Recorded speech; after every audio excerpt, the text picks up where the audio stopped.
Confidence interval for population mean.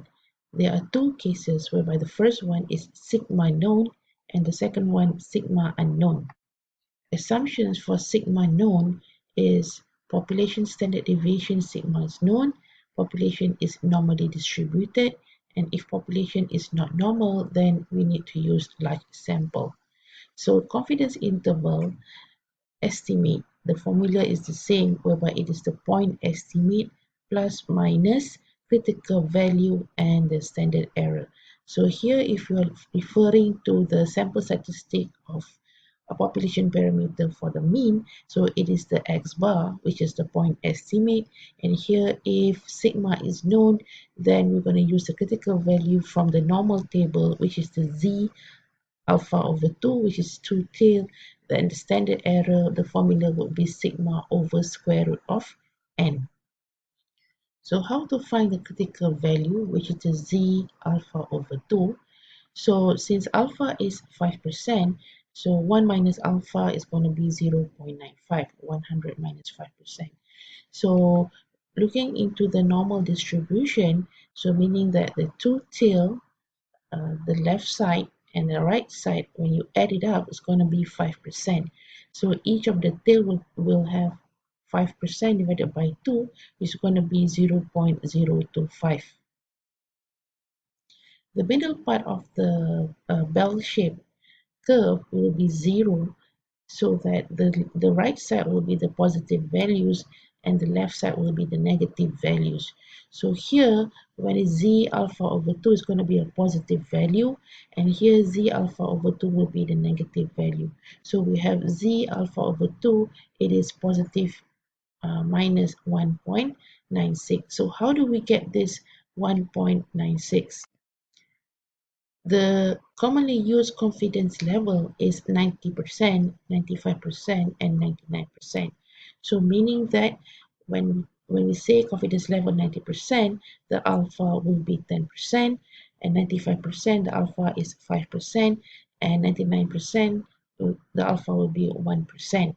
So referring to this table, when it is 90% or alpha equals to 10%, so the z value will be 1.645.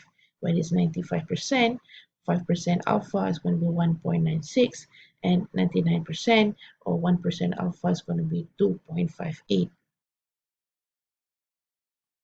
So the value that you just saw is the same as from this table given in the statistical table.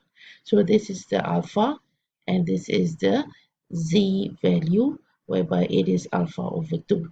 So when here example, when you have alpha is going to be 0.05, so your z is going to be 0.0, z alpha over 2 is going to be 0.025. So then the critical value will be 1.96. So example, a sample of 11 circuits from a large normal population with the mean which is 2.20, and we know from the past testing that the population standard deviation is 0.35.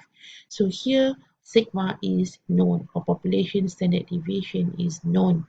And here how do you determine 95 confidence interval for the true mean resistance of the population?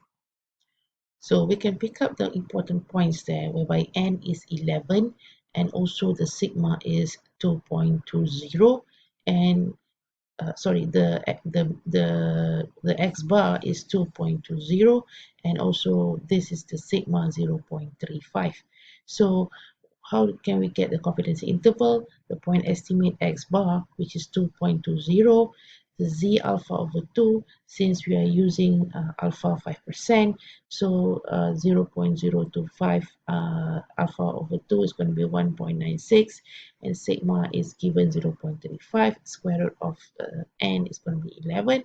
So we calculate everything, plus minus 0.20. So we have this confidence interval, which is mu is going to be between 1.9932 and also 2.4068.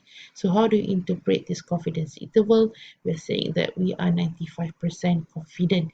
How do you get this 95%? Because we are using alpha 5%.